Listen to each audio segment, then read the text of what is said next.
Amém? Deus está no controle, queridos? Abre aí comigo a sua Bíblia em João 3:16. Hoje eu quero ministrar para vocês uma palavra que ela é quase que um estudo, mas eu vou ministrar com todo o amor que existe no meu coração. Quero falar sobre o plano de salvação de Cristo para a vida do cristão. Amém? Ou para a humanidade, que é para todos, não é só para o cristão. E eu vou precisar de atenção, o pessoal da mesa aí, Ian e Lucas, jogando os textos para mim, tá bom? João 3:16, e deixa já aberto aí.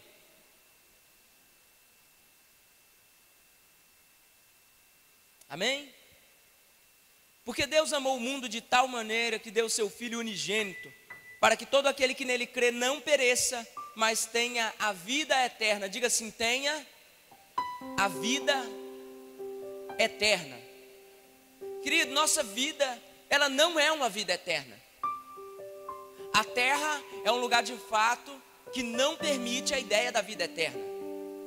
Se você for analisar, o sonho do homem sempre foi imortalizar a sua vida e imortalizar alguns momentos.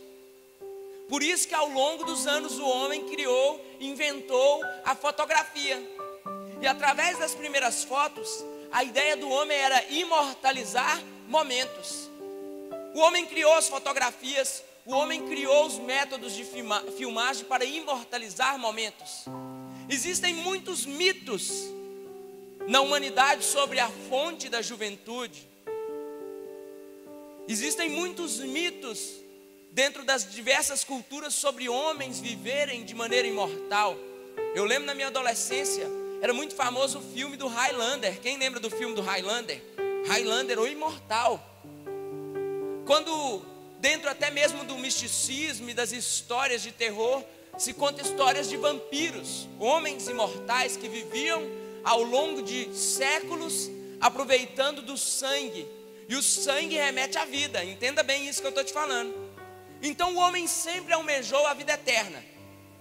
É fato que hoje inúmeros homens ricos no nosso planeta, homens bilionários, eles congelaram seus corpos. Existem empresas que fizeram, algumas empresas que congelaram corpos de bilionários na esperança de um dia haver a possibilidade de perpetuar essa vida pela eternidade. O homem encontrou solução para muita coisa. Surgiram-se doenças que começaram a, de maneira epidêmica, varrer continentes ou dominar espaços geográficos, e o homem foi ali e exterminou aquela doença. Foi assim com a peste negra, foi assim com o ebola, e com quantas outras doenças surgiram, o homem vai tentar fazer isso. Então o homem tem, por natureza, o desejo de viver eternamente. Você compreende o que eu estou te falando? Eu não sei você, mas se você pudesse acrescentar 5 anos na sua vida, eu acho que assim como eu, você acrescentaria. Por mais que a vida às vezes é ruim, por mais que às vezes eu viva crises, se eu pudesse acrescentar 1 ano a mais, eu acrescentaria. O que dizer de Ezequias, o rei, que um dia recebeu a visita de um profeta chamado Isaías, e Isaías chegou à casa de Ezequias e falou assim: meu bom rei, coloca a sua casa em ordem, porque o Senhor vai te levar. Ou seja, vamos traduzir para os nossos dias? Cara, ajeita a sua vida porque você vai morrer. Deus mandou vir aqui te falar que não dá tempo mais não, você vai morrer. Ezequias corre, dobra os seus joelhos diante da parede e começa uma oração. E chorando ele diz: Senhor, será que é necessário que eu te lembre? Andei na sua presença, fui homem justo, fui homem fiel. E aí quando o profeta Isaías está saindo da cidade, Deus vira e fala: Isaías, volta, fala com Ezequias que eu ouvi as petições e o choro dele, e acrescentarei mais 15 anos da vida dele. Então o homem deseja a vida, o homem deseja algo que esteja além da nossa vida natural. Eu não sei você, mas um dos grandes questionamentos meus e da humanidade é o que está no pós-morte. Por isso surgiram inúmeras religiões, inúmeras seitas, porque o homem não está preocupado com isso aqui. Porque para todas as coisas da terra eu consigo de repente uma solução, mas eu não sei o que está do outro lado. Bem, eu não sabia, amém? Mas a partir do momento que nós conhecemos Jesus, nós temos uma dimensão do que está nos aguardando. Glória a Deus. Quantos podem dizer glória a Deus? Se você sabe, você tem que dizer glória a Deus. Eu sei o que está me aguardando, glória a Deus. Eu sei o que está além da minha carne, além da minha estrutura física. Só que o que acontece? O que acontece, querido, é que o homem, ele não foi criado para a terra. Diga assim: eu não fui criado para a terra. Eu fui criado para a eternidade. Amém? Nós não fomos criados para esse lugar. Até porque o nosso lugar de origem, ele é junto do nosso Pai. Por isso, querido, eu bato muito nessa tecla. Você vai conquistar inúmeras coisas na sua vida, muita coisa em nome de Jesus, amém? Mas tudo que você conquistar jamais vai ter a dimensão de Deus na sua vida. Você vai ter o melhor carro, você vai ter a melhor casa. Você vai olhar um dia, acordar de manhã, você vai olhar para o seu marido, olhar para a sua esposa e vai falar: tem base, eu não mereço essa coisa linda. Mas nem isso vai ser o suficiente, porque existe dentro de você um vazio, e dentro de mim um vazio que só tem a dimensão de Deus. Existe em nós uma deficiência, a ausência de algo, o espaço vago, ou está faltando em nós a peça de um quebra-cabeça, que é justamente aquilo que Deus tem para colocar em nós. Então, às vezes, as crises que você vive e que eu vivo na terra com relação à nossa vida espiritual, o nome dessas crises o nome dessa crise é saudade. É saudade. Saudade do céu. Saudade de algo que está além. Por isso que não dá para explicar algumas paranoias humanas. Vamos lá. Você já viu quem aqui abre a porta da geladeira só para olhar o que tem lá dentro? Admita. Você está gastando energia à toa, admite aí. Quem aí às vezes está lá, não tem nada para fazer, abre a porta da geladeira, senta no sofá, vê mais um pouco de televisão, volta, abre a porta da geladeira, senta no sofá. Quem tem essas loucuras aí, irmão? Para que a gente perde coisa a gente perde tempo com coisas tão insignificantes? Quem aí pega o celular, desbloqueia e coloca no bolso de novo, irmão? Quem? A gente perde tempo com coisas insignificantes. Porque nós somos carentes, vazios. Então nós precisamos suprir isso. O problema, querido, é que Deus ele é um ser metódico, mas Ele é um ser que não vê problema em mudar a rota daquilo que Ele está fazendo. Então Deus criou um lindo lugar. E esse lugar Deus chamou de Éden. E Ele criou um lindo lugar, e naquele lugar Ele começou a criar algumas coisas. Então Ele viu que a terra era sem forma e vazia, Ele deu forma à terra. Ele criou uma porção seca e deu o nome dela de terra. Uma outra porção de água, chamou aquilo ali de mares, rios e por aí vai. Então Ele viu ainda que faltava algo. Então Deus deu ordem e falou assim: ó, a partir de agora a terra, ela vai produzir a relva. Vão nascer árvores, essas árvores vão ser frutíferas. E também Ele começou a ver o oceano, e Ele falou assim: o oceano, ele vai produzir também os seres marinhos. Aí vem peixes, crustáceos e por aí vai, as bestas do oceano. E Deus começou a criar uma coisa ali e uma coisa ali. E a pergunta que eu te faço agora: Deus criou tudo de ordem aleatória, ou Ele tinha um propósito em criar aquelas coisas? Ele tinha um propósito. Amém? Por isso que você tem duas mãos, e suas duas mãos, elas têm um propósito. Você tem dois pés e tem um propósito. Você tem um nariz com duas narinas, tem um propósito. Tudo no seu corpo tem um propósito. Então tudo que Deus cria tem um propósito.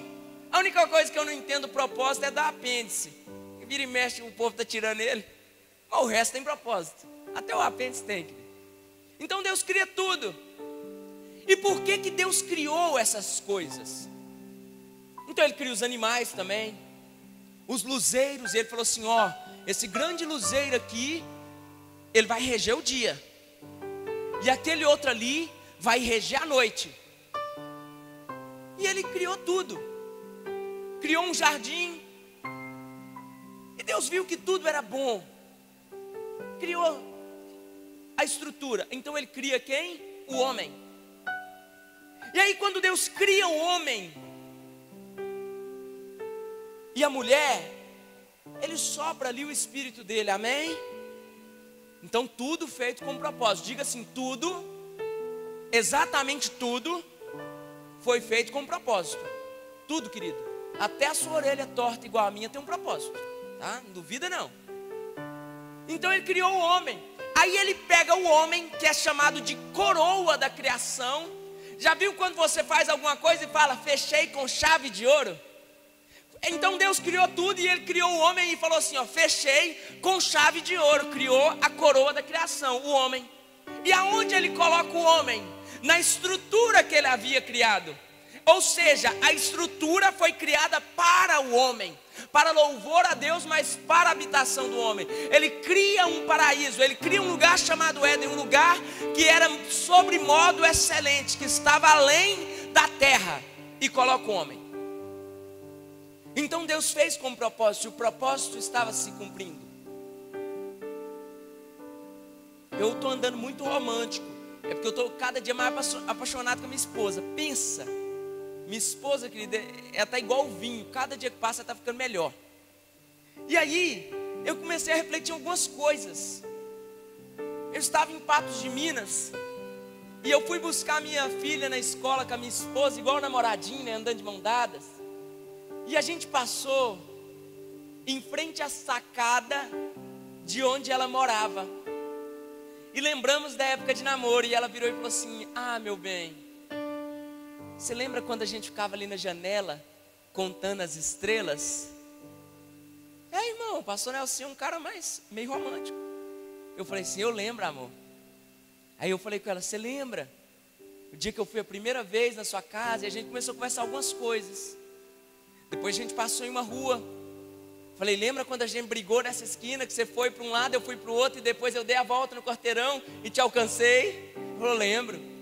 Então todo lugar, além de propósito, entenda que isso é muito forte para mim e para você, além de propósito, todo lugar tem um significado. O significado do Éden para Deus era o mais importante, porque era o lugar que Ele fez para se encontrar com o que de melhor Ele tinha feito. Ele cria um lugar para se encontrar com o homem. Não poderia ser qualquer lugar. Primeira vez que você saiu com sua namorada, você levou ela em qualquer lugar? Você levou ela para jogar sinuca? Só se ela for uma namorada mais hardcore, né? Um trem meio pancada, né? O lugar tem que ter significado, ok? Então Deus cria um lugar para se encontrar com o homem. E de acordo com que Deus começa a se encontrar com o homem, Ele também começa a dar significado às coisas daquele lugar. Então um dia Ele chega para Adão e fala, olha, você vai morar aqui, esse lugar é seu, então dá ordem, dá nome aos animais, o nome que você escolher. E tipo assim, eu não sei você, mas se eu dou nome a alguma coisa, geralmente é porque aquilo é meu. Então é como se Deus falasse com Adão, Adão, eu criei isso aqui para você, cara.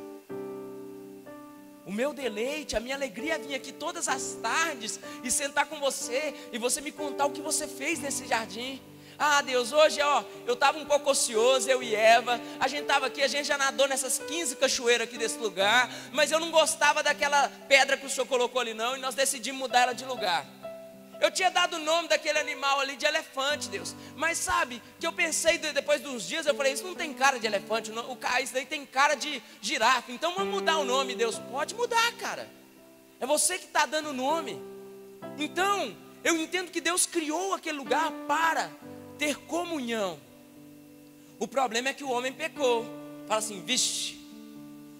Pode falar, não precisa ficar vendo, fala, vixe. O homem pecou. O negócio ficou feio, houve uma traição no relacionamento. E cara, se tudo que Deus cria tem um propósito e tem um significado, eu também entendo que Deus é uma pessoa que dá muita importância naquilo que Ele criou. Então sempre Deus vai ter um plano B a nosso respeito.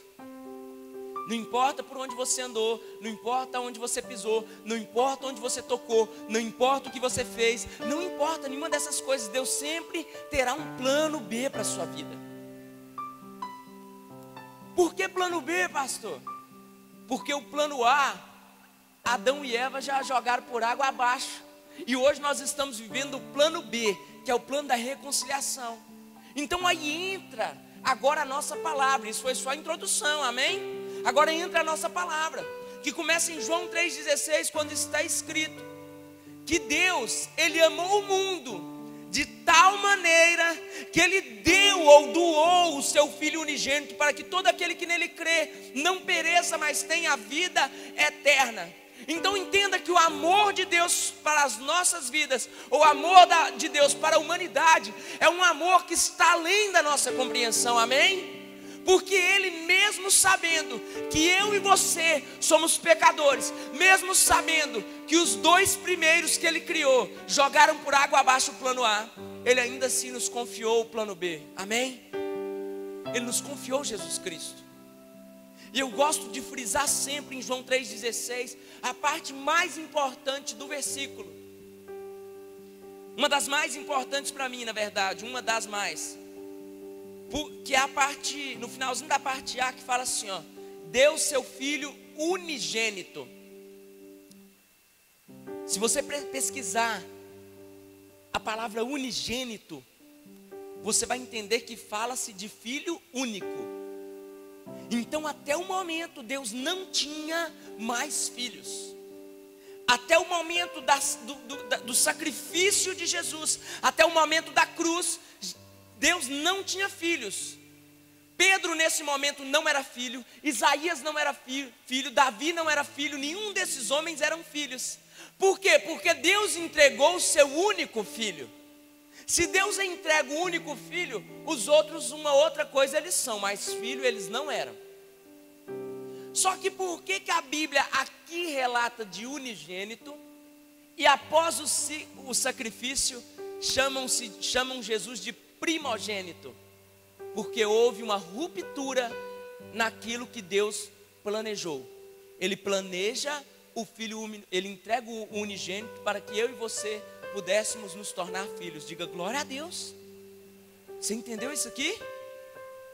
Querido, não é nem revelação, isso aqui é português. Está escrito unigênito e depois primogênito. Se ele é primogênito hoje, que é porque ele é primogênito de muitos outros que vieram, eu e você, amém? Então, nós vemos o plano de salvação começando. Como que começa o plano de salvação? Deus amou o mundo. Deus amou o mundo. E está em João 3,16 que Ele entregou o Filho unigênito. Mas o que está escrito em João 10,10? Abre aí para a gente. Joga aí para a gente também no telão.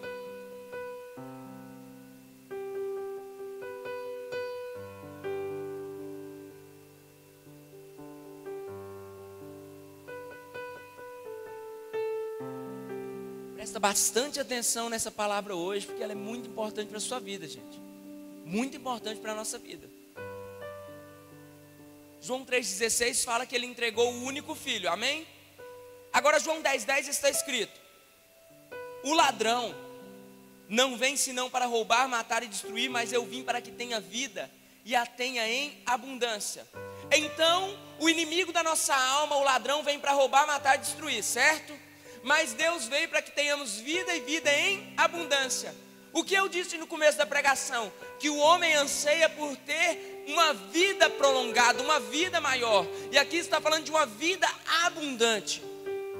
Cristo veio para que tenhamos uma vida abundante. O ladrão veio para roubar, matar e destruir. Voltando no Gênesis, a serpente, influenciada pelo diabo, ela leva o homem e a mulher, a comerem do fruto do conhecimento do bem e do mal.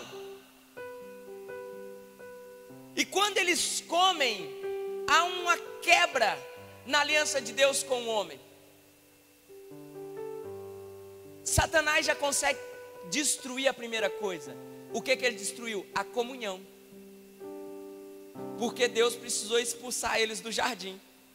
Então a partir de hoje, Satanás, naquela hora que Eva deu a primeira mordida, Satanás deu um grande yes. Falou assim: comunhão já não existe. E aí, Adão e Eva saem de um lugar de eternidade. E Deus fala: a partir de hoje vocês vão se alimentar do suor da terra e você vai sentir as dores do parto. Se a mulher iria sentir dor, é porque anteriormente ela não tinha dor. Se ela sente dor, ela é um ser que pode morrer, entendeu isso aqui? Então, opa, destruir comunhão, mas eu destruí a vida, porque eles podem morrer. Destruir também o sossego, porque eles têm que trabalhar para comer. Destruir também a pureza, porque eles já sabem que eles estão nus. Roubar, matar e destruir. Roubei salvação. Você compreendeu isso aqui, o dinamismo disso aqui? João 10:10 aplicado em Gênesis. Houve uma ruptura. Mas mesmo assim o Senhor insiste na humanidade, porque Ele amou o mundo de tal maneira. O amor de Deus pela humanidade não mudou. Desde a criação sempre foi o mesmo amor, ok? Só que com aplicações diferentes. Diga assim: desde o início, eu sempre fui amado. Repita ainda: está escrito que antes que eu estivesse no ventre da minha mãe, o Senhor já me conhecia. Glória a Deus. Querido, antes que o mundo fosse formado, Ele já te conhecia. Antes dele criar tudo, Ele já te conhecia. Só que Deus, Ele não é como eu e você que somos precipitados. Tem alguém aí que mete o pé pelas mãos, que é ansioso, que age no impulso? Né, Jonathan? Eu e o Jonathan, nós somos desse time. Age por impulso, eu sou assim. E Deus não é. Você acha que Deus obviamente entristeceu quando Eva comeu a maçã. Só que sempre Deus soube que não era o fim. Deus se entristeceu quando Caim matou Abel, mas Deus sempre soube que não era o fim. Deus se entristeceu quando enviou o dilúvio sobre a humanidade, mas Deus sempre soube que não era o fim. E Ele mostrou que não era o fim quando Jesus estava naquela cruz.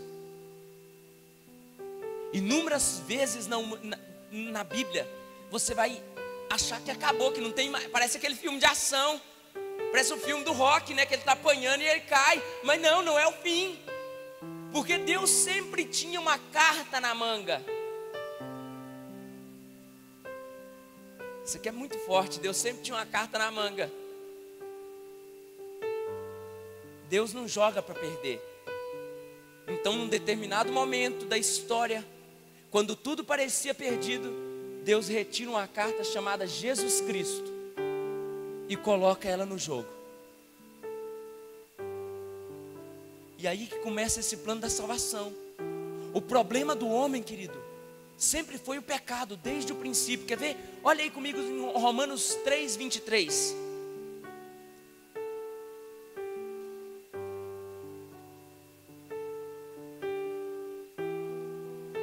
Eu tenho uma competição com os meninos do Data Show, ver quem abre primeiro, mas eu não tenho vontade de perder de jeito nenhum para eles. Olha lá, ó. Ninguém tá lá, não tá lendo Bíblia, ó. Já achei. Aí, ó. Vocês estão me alcançando. Romanos 3:23. Olha o problema do homem. Porque todos pecaram. Quantos pecaram? Quantos? Todos pecaram e destituídos estão da glória de Deus. Pode deixar aberto aí. Eles pecaram todos, quem? Eu e você. E nós fomos destituídos, ou seja, destituídos. Aquilo que estava destinado para nós foi usurpado, foi roubado, foi tirado. Destituídos, o nosso destino, aquilo que estava destinado a nós era a glória de Deus. Porque eu entendo que Adão e Eva, querido, eles viam a face de Deus. E a Bíblia diz que hoje nenhum de nós pode ver a face de Deus. Nós somos destituídos da glória de Deus. Eu não sei você, sabe por que tem um vazio dentro de você? Porque você foi roubado, querido. E quem foi roubado sempre viverá com um senso de injustiça dentro de si. Quem foi roubado se sente injustiçado. Quem foi violentado se sente injustiçado. Quem foi enganado se sente injustiçado. E esse vazio dentro de nós é o peso da destituição. Nós somos roubados e com isso nós hoje vivemos em busca de algo que nos satisfaça para preencher o lugar de Deus. O nome desse agente de roubo é pecado. Agora abre aí comigo em Isaías 59:2. Vamos lá, gente. Isaías 59:2. Ah, Jesus, aleluia. Querida, essa pregação aqui, você pode usar o esboço dela para você. Olha lá, ó, ganhar, hein? Jesus amado. Isaías 59:2, você pode usar essa pregação para você explicar a salvação para alguém. Aí, o pecado ele veio sobre nós fomos destituídos. Olha Isaías 59:2, o que está falando? Mas as vossas iniquidades fazem separação entre vós e o vosso Deus. E os vossos pecados encobrem o seu rosto de vós, para que não vos ouça. Deixa aberto também. A minha iniquidade faz separação entre mim e Deus, e o meu pecado faz com que Deus esconda o rosto de mim e não ouça a minha oração. Então, além de ser destituído da glória, o pecado me retira da comunhão de Deus. Por isso que você fala, mas eu tenho pedido e Deus não me ouve, porque o seu pecado faz com que Ele esconda o rosto de você e também tape os ouvidos. Roubar, matar e destruir. Está compreendendo isso aí? Por que eu preciso alinhar minha vida para andar com Deus? Porque Isaías mesmo está dizendo isso. E aí então o plano ele dá seguimento. Primeiro, amor incondicional. O pecado me separou desse amor. Mas aí, através de uma solução, eu tenho acesso a Cristo. Qual é o nome dessa solução? Qual o nome da solução que me leva até Jesus? Reconciliação. Reconciliação vem através de quê? Arrependimento, mas o que, gente? Aqui é um culto de participação. O que eu coloco nas minhas costas para seguir Jesus? A cruz. Então vamos ver o nome da solução, o remédio. Abre aí em 1 Pedro 2:24.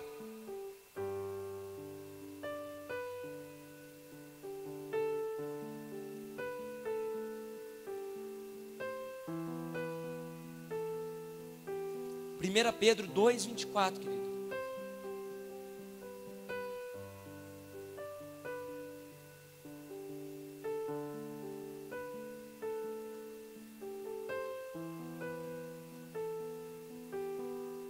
Isto.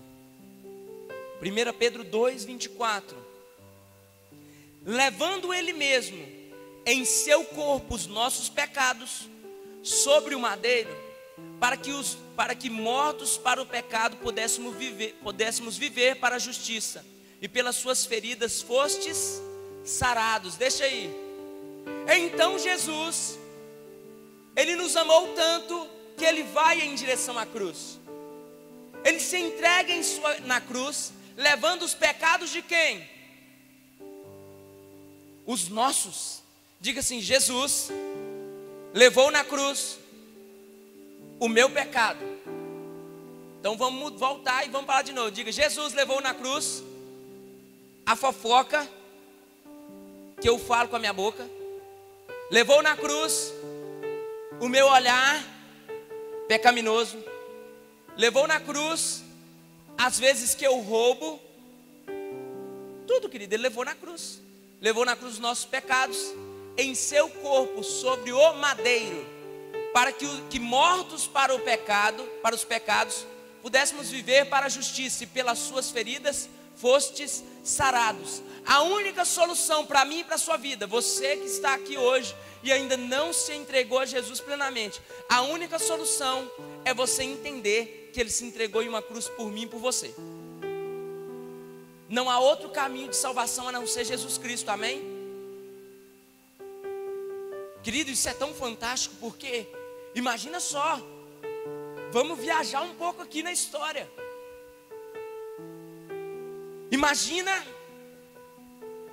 No dia da condenação da cadeira, lá nos Estados Unidos, num dos estados americanos, um homem acusado de estupro está em uma cadeira elétrica.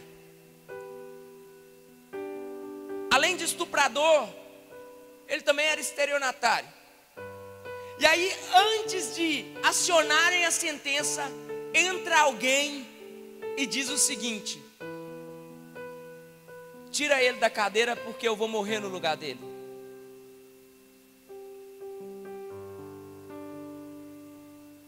É isso.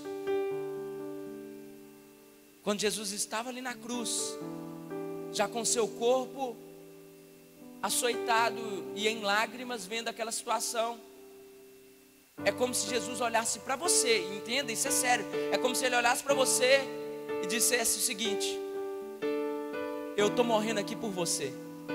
Você não deve mais nada, pode ir. E sem garantias. Porque a Bíblia falou que ele morreu por todos. Ele não morreu por todos que querem o seguir. Ele morreu por toda a humanidade. Ele morreu para o muçulmano que tem uma bomba amarrada no seu corpo. Ele morreu para o traficante. Ele morreu para a prostituta. Ele morreu para o empresário. Ele morreu para a dona de casa. Ele morreu para o homossexual. Ele morreu para todas as pessoas. Ele morreu para o pastor. Ele morreu para o padre. Ele morreu para o pai de santo. Ele não morreu para a classe evangélica. Ele não morreu para um grupo específico. Ele morreu para todos, amém? Ele não fez distinção, é para esse e para aquele. Não, ele falou assim, é para todos. Eu creio na predestinação. Eu encontro algumas pessoas que às vezes querem saber: pastor, você é calvinista? Eu sou da cruzionista. Eu creio na cruz. Eu creio que todos foram predestinados. Quem? Todo mundo que quiser Jesus Cristo tem acesso, querido. Hoje eu conversei, cara, meu coração, ele está tão alegre. Eu estava conversando com o pastor Beethoven, que serviu comigo no Quênia. O cara tem uma menina da idade da minha filha. O cara está indo lá para a Jordânia servir no meio dos muçulmanos. Por quê? Porque Jesus morreu para aquele povo. Jesus morreu por qualquer um. Sabe aquela pessoa que você fala assim, ó: se ela entrar na igreja, eu saio. Pois você vai sair, porque Jesus morreu por ela. E você não vale mais do que ela. Então, se for para salvar, Jesus traz ela, te tira daqui e te envia para outro lugar. Aí você vai ser feliz em outro lugar, querido. Mas Deus não vai abrir mão de salvar as pessoas, porque Ele já fez algo muito maior por elas, que foi entregar Jesus na cruz. Então a cruz é a solução.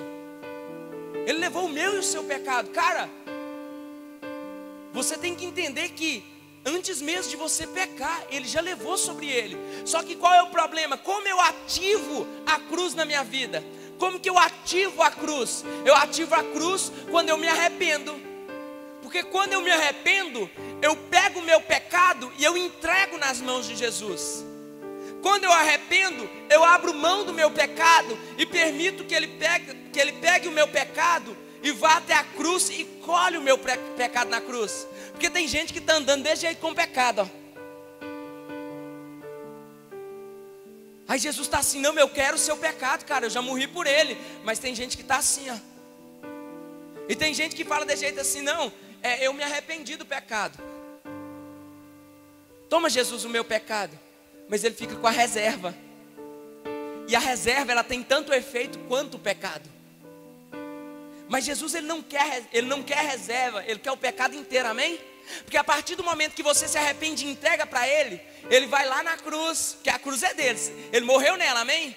Ela era nossa, mas que ele morreu, ele já tomou para ele. Ele vai na cruz e fala: mais um, pronto.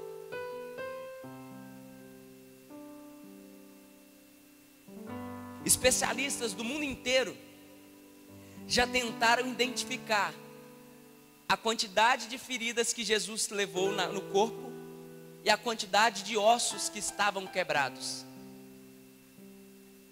Mas eles até hoje não conseguiram identificar essa quantidade. E quando eu leio textos que falam que ele levou sobre o corpo dele, e eu entendo que as pessoas não identificaram as feridas, é porque eu entendo que a totalidade da ferida de Jesus é equivalente ao pecado da humanidade. Então isso é incontável. Por isso que nós precisamos valorizar o processo de salvação. Mas qual foi a resposta do homem? A resposta humana. Abre em João 1 comigo. João 1, versículo 1.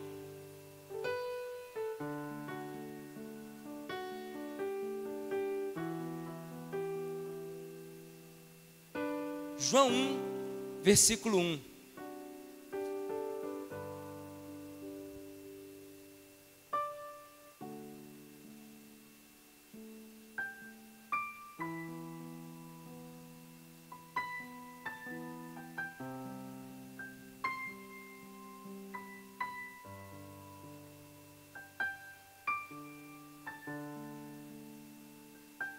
Verdade, querido? Pode ir para o versículo 12.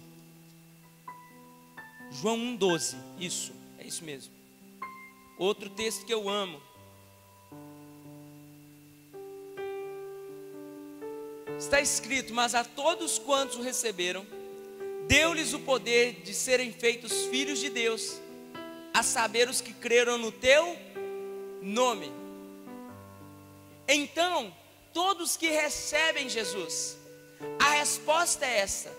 Por isso que Jesus disse aos discípulos: ide por todo mundo e pregai o evangelho a toda criatura, amém? Batizando-os em nome do Pai, do Filho e do Espírito Santo. Aquele que crer e for batizado será o quê? Salvo. Aquele que crer em quê? No plano de salvação. Essa era a mensagem que os discípulos tinham. A mensagem dos discípulos era: olha, Jesus Cristo, nós andamos com Ele, nós conhecemos Ele, Ele morreu em uma cruz. Cara, você não sabe, Ele levou sobre Ele o seu pecado. Isso que tem te afligido já está com Ele. E tudo que Ele quer hoje é que você entenda que você é especial, e que Ele te amou de tal maneira que Ele morreu por você. E hoje você, crendo nessa palavra e sendo batizado, nós estaremos de braços abertos para te receber na família cristã e apoiarmos a sua vida e te ajudarmos a crescer.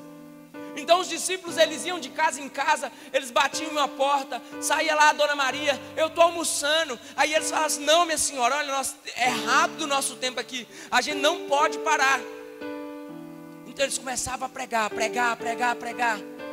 Eles encontravam um enfermo no meio da estrada: nós vamos curar esse homem. Orava, o homem era curado, mas depois da cura ele sentava e anunciava o evangelho. Eles encontravam um órfão que estava com fome à beira da estrada. Eles paravam, davam de comer ao órfão, mas depois anunciaram o evangelho. Então a ordem de Deus é o plano de salvação. É anunciar que Cristo é a salvação para a humanidade. Às vezes eu fico assim: pastor Nelson, eu entendo o coração das pessoas. As pessoas falam assim: pastor, eu tenho tanta vontade de trazer fulano de tal no seu culto, ou tem tanta vontade de trazer fulano de tal na igreja. Eu entendo o coração das pessoas, mas eu quero traduzir essa questão, sabe com o quê? Eu tenho tanta vontade que essa pessoa conheça Jesus. Porque você não precisa trazer para a igreja. Se há resistência em pisar na igreja, anuncie lá fora. Chama para tomar uma coca e anuncie o evangelho. Passe um pouquinho no serviço antes, na hora do almoço: eu só vim aqui, cara, para te dizer que eu te amo, você é especial. Jesus quer mudar a sua vida. Nós temos um potencial de salvação em nós, amém? E nós devemos usar. Abre aí em Romanos 10, nós estamos finalizando a palavra, querido.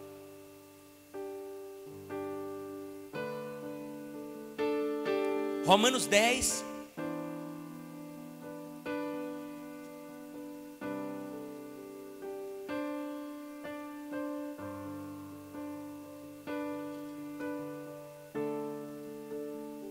Romanos 10, versículo 9 e 10.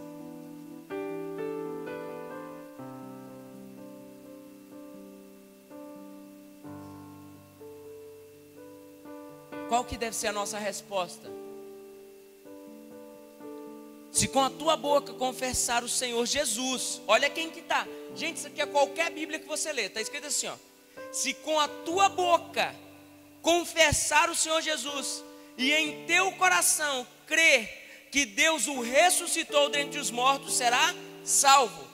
Visto que com o coração se crê para a justiça e com a boca se faz confissão para a salvação. Você precisa usar a sua boca e confessar que Deus ressuscitou Jesus Cristo dentre os mortos e crer no seu coração para a salvação. Essa, querida, é por isso que nós fazemos uma confissão de fé. Por isso que nós fazemos uma confissão de fé. Esses dias, essa semana, eu fui vítima de uma calúnia. E meu coração ficou muito pesado e eu compartilhei com poucas pessoas. No primeiro dia eu fiquei tão mal, mas tão mal. Eu liguei para minha esposa, chorei com ela. Liguei para alguns amigos, chorei com eles.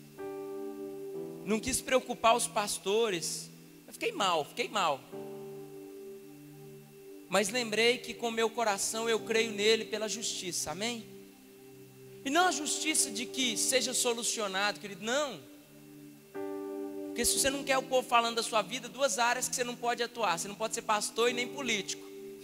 Tem o Ramon ali, quem é político sabe, se você não quer o povo falando da sua vida, foge dessas duas áreas. Então assim, eu nunca tinha vivido isso e eu vivi. E eu peguei meu carro na hora e falei assim, não, eu vou atrás, eu vou tirar limpo, eu vou processar, e pensei um monte de coisa. E entrei no meu carro e funcionei e saí em direção. Parei na porta do lugar. E graças a Deus, cara, que eu sou impulsivo, mas o Espírito Santo está trabalhando comigo.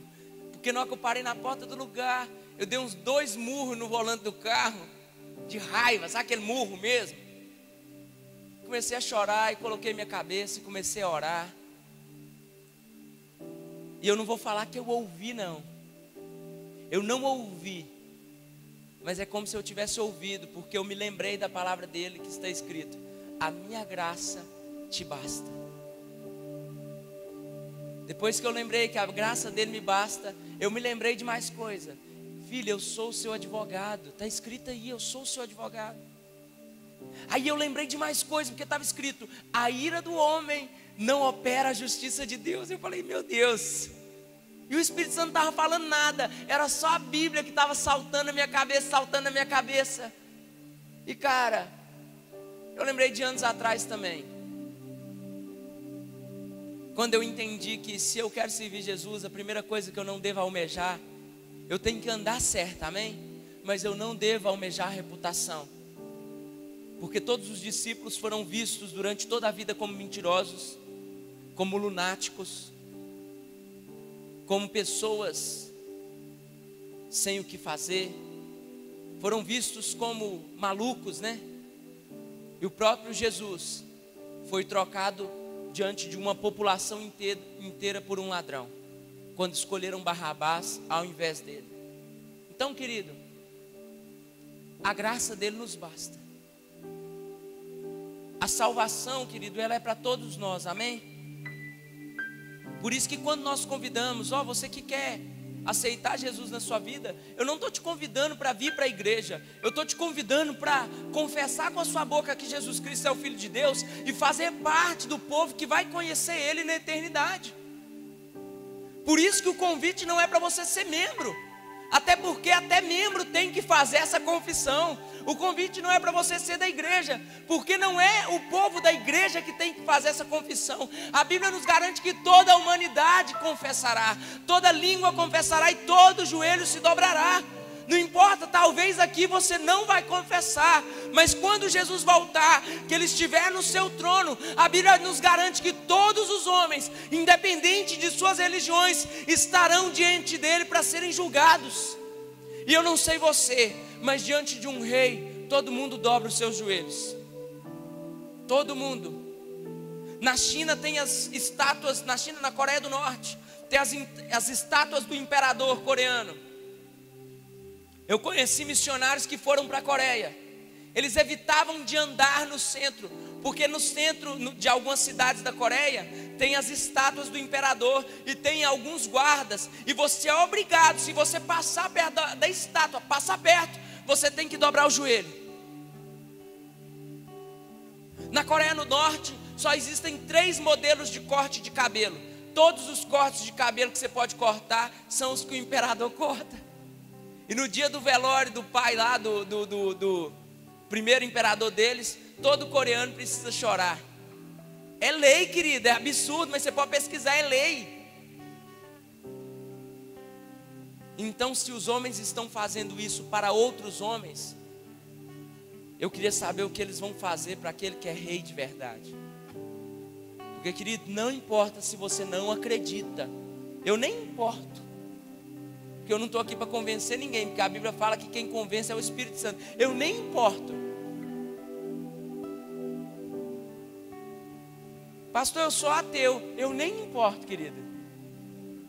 Ah, eu não acredito. Não importa. Ah, mas você não vai falar nada. Não, você não acredita, para que eu vou falar?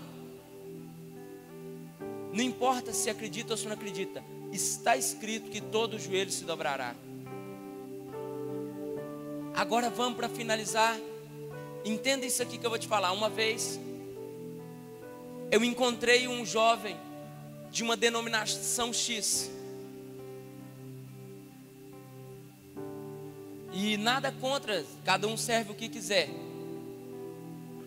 E ele estava com um rapaz ateu. E eu perguntei para eles assim: como que é o que acontece depois da morte? Para cada um. E um me falou: eu acredito nisso.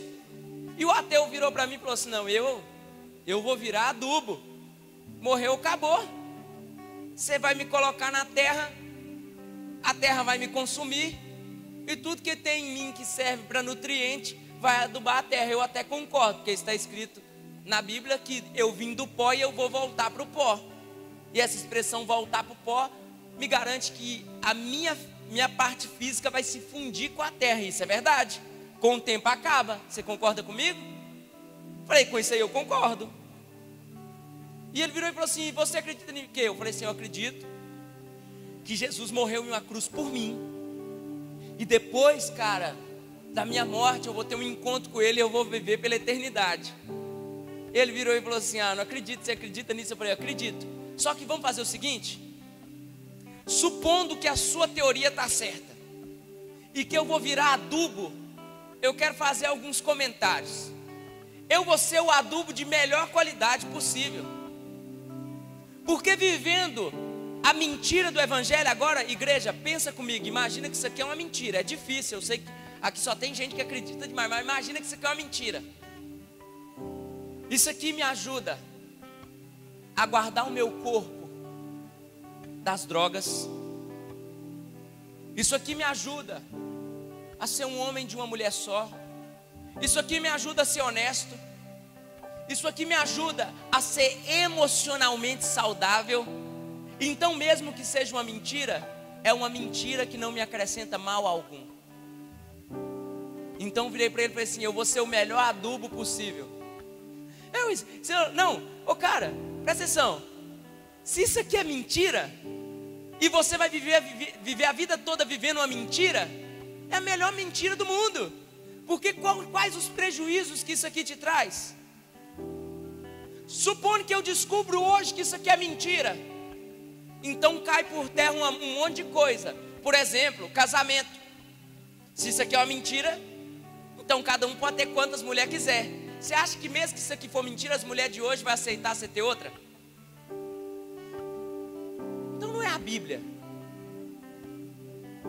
Aí eu virei para ele: só que tem uma coisa: se você tiver certo e eu vou ser adubo, tranquilo. Mas se eu tiver certo e você tiver errado, você vai para o inferno. Então vamos continuar jogando o nosso jogo de 50%. Você fica com os seus, eu fico com o meu. Com os seus 50 eu continuo ganhando, com os meus 50 você continua perdendo. Eu ganho de qualquer jeito. Então, querido, não há escapatória para aqueles que não querem crer. E eu vou dar uma notícia para você que tem fugido de Jesus. Esse tipo de palavra é um indício do quanto Ele te ama e de que ainda há esperança para a sua vida. Ainda há esperança. Então confesse de fato com a sua boca que Ele é o Filho de Deus, creia no seu coração e permita que não a igreja, mas que a palavra mude a sua vida. A palavra. Eu não quero ficar, eu falei, eu estou cansado de empurrar o evangelho goela abaixo das pessoas. Agora eu quero ser uma pessoa querida por todos. Eu não quero ser chato. Eu quero entrar em todas as casas e ser bem-vindo. Agora eu quero que a Bíblia mude a sua vida. A Bíblia, o Espírito Santo de Deus, amém? Fica de pé no seu lugar.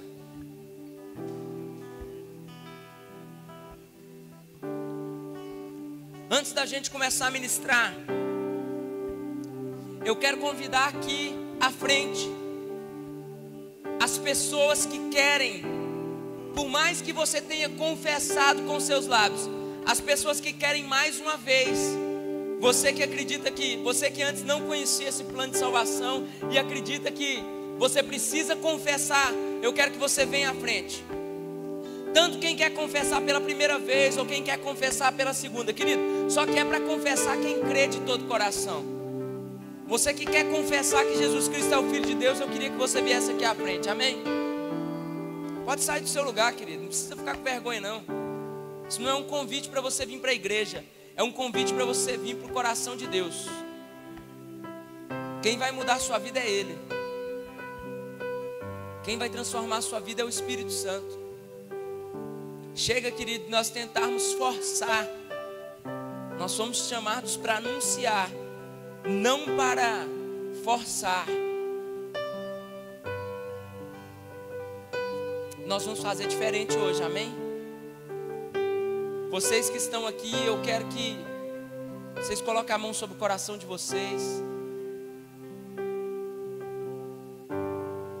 E eu não quero ensinar para vocês uma oração que vai te conectar com Deus, mas eu quero que você faça aí dentro aí do seu interior uma oração própria dizendo: Senhor, eu confesso, eu creio, e peça ao Senhor para mudar tudo na sua vida.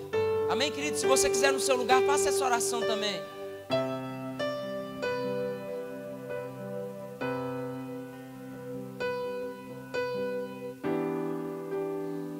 Amém, querido? Comece a orar aí no seu lugar.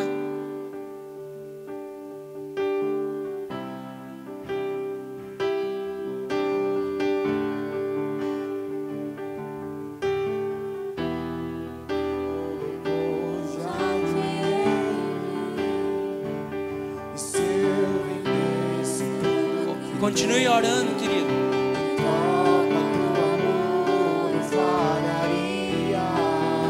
Confesse com a sua boca que Ele é o Filho de Deus. Confesse. O amor não se compra, nem se merece. O amor se ganha. O amor se ganha. De graça o recebe. Graça o recebe. Diga: eu quero conhecer. Senhor, nós estamos famintos, Deus. Eu quero conhecer Jesus e ser achado nele. Eu quero conhecer Jesus. Confesse, querido, com a sua boca. Confesse, creia. Creia com o seu coração que Ele é o Filho de Deus. Creia com o seu coração.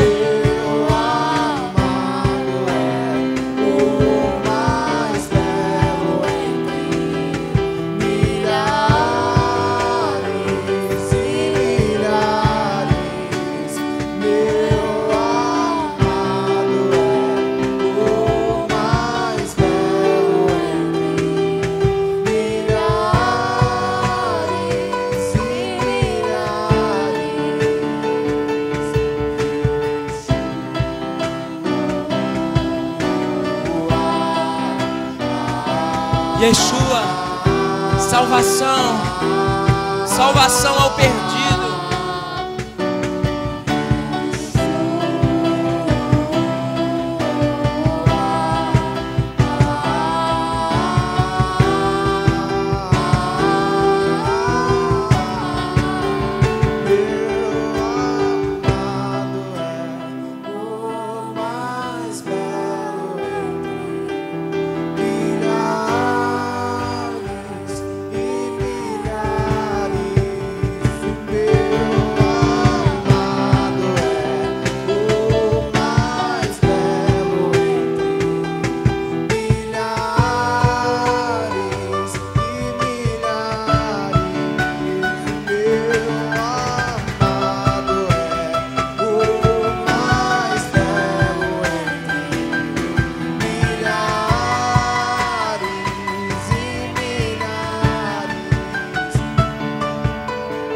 Aleluia, Espírito Santo de Deus. Nós estamos aqui, Jesus, como igreja. E meu lindão, o desejo do nosso coração é conhecer o Senhor. O desejo do nosso coração, Jesus, é poder ouvir o Senhor de maneira mais nítida do que nos nossos dias. O nosso desejo é ver o Senhor, Deus, na eternidade. É poder sentar à mesa contigo. E mesmo que não consigamos falar diante de tamanha beleza, nós queremos simplesmente te ouvir. Nós pedimos, Senhor, ocupe esse vazio do nosso coração, esse vazio que nos leva a conquistar tantas coisas, a alcançar tantos objetivos, e ainda assim nos sentirmos tão só. Nós queremos, Senhor, uma reconciliação. Nós cremos, Deus, que o plano de Satanás sempre foi nos retirar, Deus, da comunhão com o Senhor. Nós queremos estabelecer o relacionamento na terra, para que o relacionamento da terra, ele continue pela eternidade. Nós queremos iniciar algo aqui e continuar aí com o Senhor. Nós não estamos esperando o início no céu, nós estamos iniciando na terra e construindo uma ponte através da cruz de Cristo, para que no céu nós tenhamos comunhão plena. Nós sabemos, Jesus, que o que nós experimentamos hoje aqui é tão pequeno. Nós sabemos que aquilo que nós estamos experimentando, Senhor, é tão irrisório, é tão assim pífio, é tão assim limitado perto daquilo que nós vamos experimentar aí. Nós não temos, na verdade, nem dimensão, Senhor. Nós às vezes aqui nós comemos uma comida e nós sentimos prazer, Deus, em um alimento que somente satisfaz a nossa carne. Deus, nós não sabemos o que é prazer. Nós não sabemos, Deus, nós experimentamos, Deus, o prazer de uma noite de experiência contigo. Nós achamos que aquilo é o tudo para as nossas vidas, mas eu fico imaginando, Senhor, naquele grande dia, quando eu ver com os meus próprios olhos, quando eu puder contemplar, quando eu puder sentir as suas ondas de amor inundando as minhas vidas, quando eu puder sentir as suas ondas de amor entrando sobre o meu corpo e fazendo parte de mim. Ah, Senhor, muda a nossa mente, nos faz entender, Deus, que a terra é muito pouco, Deus, para a coroa da sua criação. Nós clamamos, Deus, nós clamamos, Maranata, vem Jesus, vem Jesus, vem, vem Jesus, vem Jesus, aleluia. Clamamos, vem Jesus, vem Senhor, porque como está escrito na tua palavra, nós contemplamos quase que como por um espelho. Nós não temos dimensão daquilo que o Senhor vai fazer. Não temos dimensão. Quantos creem, querido, nessa palavra? Quantos creem? Levanta sua mão. Amém? Você crê, querido? Então diga assim, repita assim comigo: Senhor Jesus, eu sei que aquilo que eu vivo aqui é limitado. Eu sei que aquilo que está no céu é algo eterno. Então me permita ser fiel, me dê força, me dê graça, para que a minha conversão, ela não seja através do modelo da instituição igreja, mas que a minha conversão seja através da cruz, que nunca foi instituição, mas sempre foi o próprio amor. Amém? Querida, erga suas mãos. Espírito Santo, nos leve em paz e em segurança, desfrutando de todo o amor, Deus, que está no Senhor. Que a graça do teu Filho amado Jesus Cristo, ela seja sobre nós, as consolações do nosso amigo Espírito também, e que o amor de Deus Pai Todo-Poderoso nos acompanhe hoje e para sempre. Amém? Querido, vou estar lá no fundo pegando os nomes da conferência. Amanhã 10 da noite nós temos Raízes. Amém? O Raízes vai acontecer.